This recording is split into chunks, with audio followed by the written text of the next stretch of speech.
رسوله الكريم أما بعد فأعوذ بالله من الشيطان الرجيم بسم الله الرحمن الرحيم ثم أورثنا الكتاب الذين اصطفينا من عبادنا فمنهم ظالم لنفسه ومنهم مقتصد ومنهم سابق بالخيرات بإذن الله ذلك هو الفضل الكبير جنات عدن يدخلونها يحلون فيها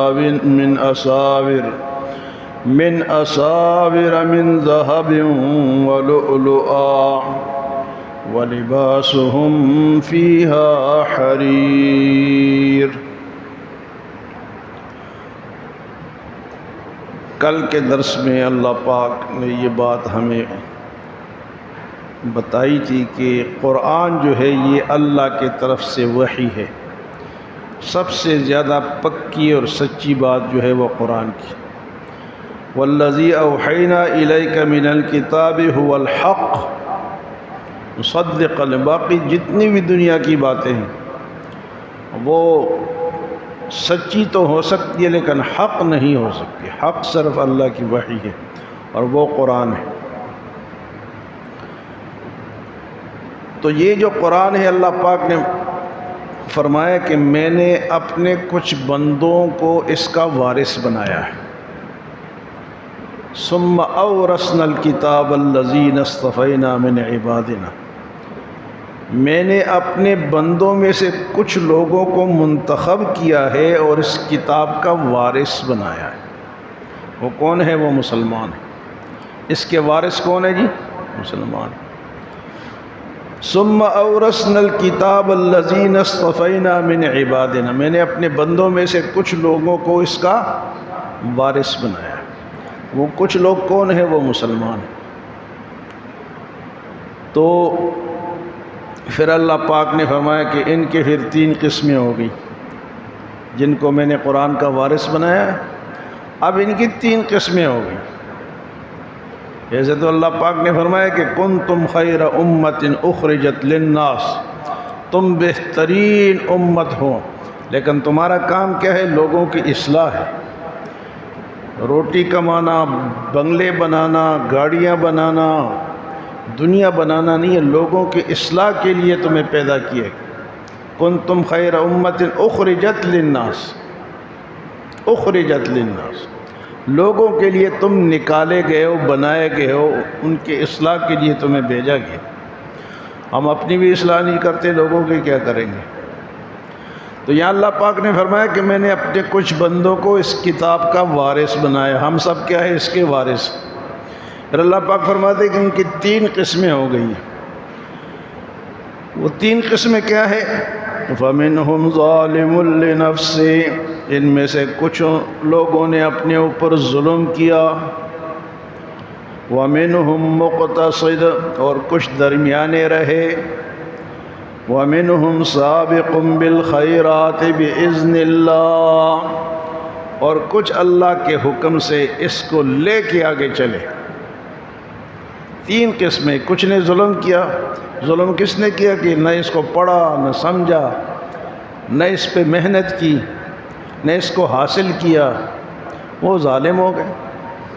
فَمِنْهُمْ ظَالِمٌ لِنَفْسِهِ، کچھ لوگوں نے اپنے اوپر کیا کر لیا؟ میں نے تو بنا دیا، سب کو وارث بنا دیا، لیکن اب ان میں سے کچھ لوگوں نے اپنے اوپر ظلم کیا۔ فَمِنْهُمْ ظَالِمٌ لِنَفْسِهِ، یعنی انہوں نے اس کے طرف توجہ ہی نہیں دی، اس کے کہ سمجھے اس کو کہ اللہ نے ہمارے لیے کیا فرمایا۔ وہ ہم سب شامل ہیں اس میں، ان ظالموں میں ہم سب شامل ہیں، کبھی ہم نے کوشش ہی نہیں کی۔ دوسرے فرمایا کہ وہ لوگ وَمِنْهُمْ مُقْتَصِدٌ، کچھ درمیانے ہیں، کچھ حاصل کیا، کچھ چھوڑ دیا، کچھ حاصل کیا، پھر چھوڑ دیا، پھر حاصل کیا۔ ہمارے جو اکثر بگوڑے حافظ ہوتے ہیں نا، حافظ بن کے بھاگ جاتے ہیں، وہ ان میں ہے کہ کچھ پڑھا، کچھ پھر بھول گئے۔ اور تیسرے قسم کے لوگ فرمایا وَمِنْهُمْ سَابِقٌ بِالْخَيْرَاتِ بِإِذْنِ اللَّهِ، اور کچھ لوگ وہ ہیں جو کہ اس نیکی میں آگے بڑھ گئے، اللہ کے حکم سے قرآن کو لے گئے اور چھا گئے۔ تو قرآن کو پڑھنا پڑھانا، اس کو سمجھنا سمجھانا، اس پہ اپنی زندگیاں لگانا، یہ وہ لوگ ہیں جو کہ اللہ کے حکم سے یہ کام کرتے ہیں۔ جتنے بھی آپ کے علماء کرام ہیں، حافظ ہیں، قاری ہیں، اور جناب مدرسوں میں پڑھتے ہیں پڑھاتے ہیں، زندگیاں انہوں نے لگا دی، اور اس لیے پھر ان کو سمجھ بھی ہوتی ہے۔ پھر ایک آدمی اٹھتا ہے، یار مولوی صاحب آپ سے زیادہ میں سمجھتا ہوں۔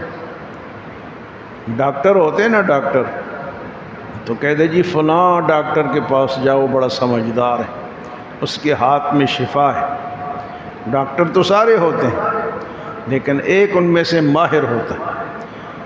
تو سمجھنے والے، کلمہ پڑھنے والے تو سارے ہیں، لیکن دین کو سمجھنے والے کچھ لوگ ہوتے ہیں۔ اور علماء کرام میں بھی پھر وہ علماء جن کو والراسخون فی العلم کہا گیا ہے کہ علم میں وہ بڑے مضبوط ہیں، وہ ہر مشکل مسئلے کا جواب دے سکتے ہیں۔ ہر ایک آدمی تو نہیں دے سکتا، لیکن ایسے لوگ ہیں۔ ثم اورثنا الکتاب الذین اصطفینا من عبادنا، پھر ہم نے اپنے بندوں میں سے کچھ لوگوں کو منتخب کیا اور اس کتاب کا وارث بنایا ہے۔ فمنہم ظالم لنفسہ، بس اس میں سے کچھ وہ لوگ ہیں جنہوں نے اپنے اوپر ظلم کیا۔ ومنہم مقتصد، اور کچھ درمیانے لوگ ہیں۔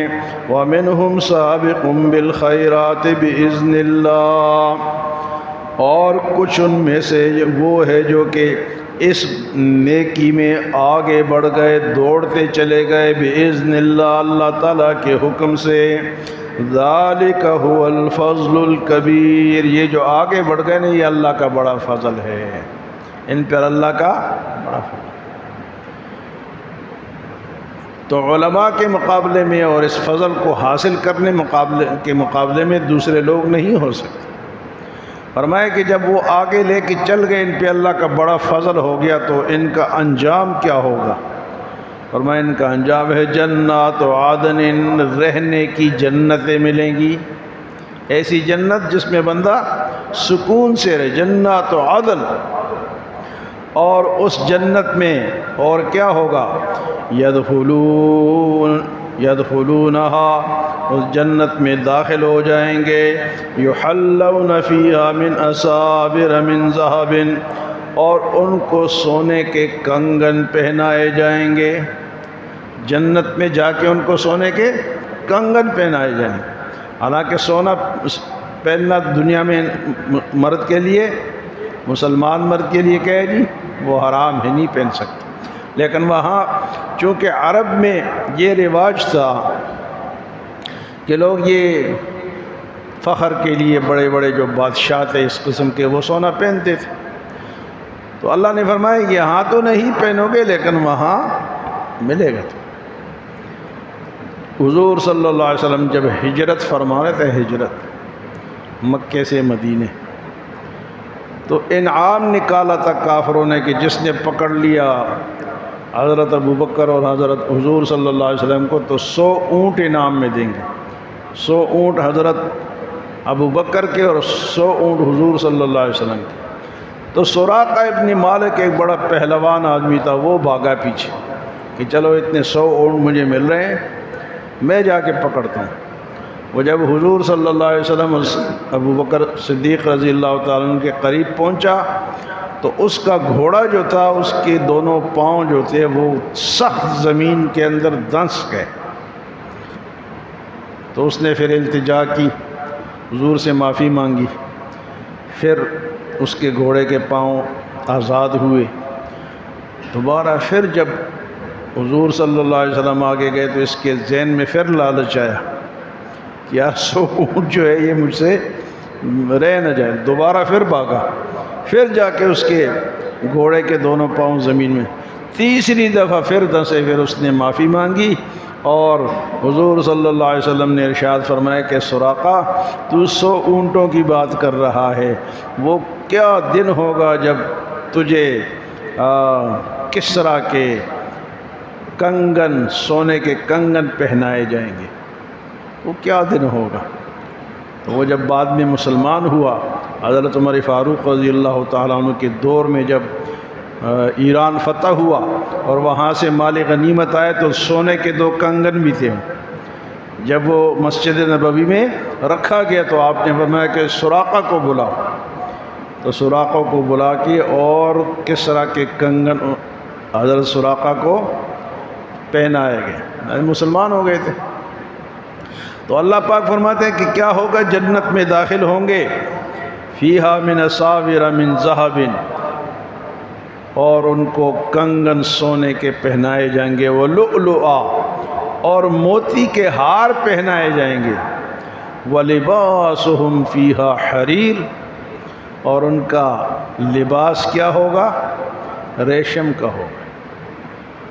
دنیا میں سونا اور ریشم تو مرد کے لیے حرام ہے، لیکن جنت میں اللہ پاک یہ چیزیں ہمیں دیں گے۔ جس نے صبر کر لیا، تھوڑا سا برداشت کر لیا، بعض لوگ نہیں کرتے، اکثر شادیوں میں آپ دیکھتے ہیں کہ سونے کی انگوٹیاں لوگوں نے پہنی ہیں، سونے کے چین مردوں نے پہنے ہوئے، تو کیوں پہنتے ہو؟ کیا مسئلہ ہے تمہارا؟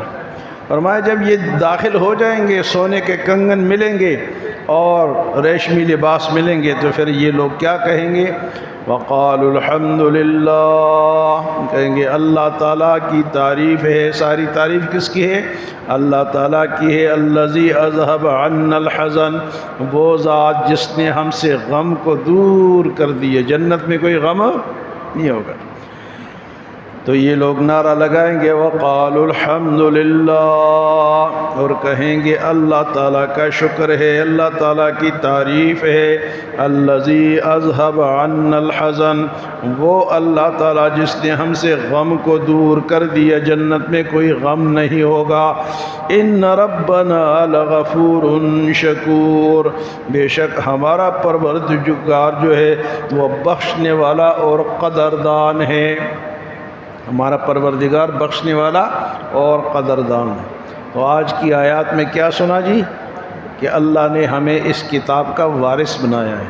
تو اس میں پھر 3 گروہ بن گئے، ایک ظالم بن گئے، ایک درمیانے، اور ایک جو ہے وہ آگے بڑھنے والے۔ جو آگے بڑھنے والے ان کے لیے پھر جنت کی یہ خوشخبریاں ہیں، اور وہ تسلی سے خود بھی اللہ تعالیٰ کی تعریف، حمد و ثنا بیان کریں گے۔ اللہ ہمیں عمل و سمجھ کی توفیق عطا فرمائے۔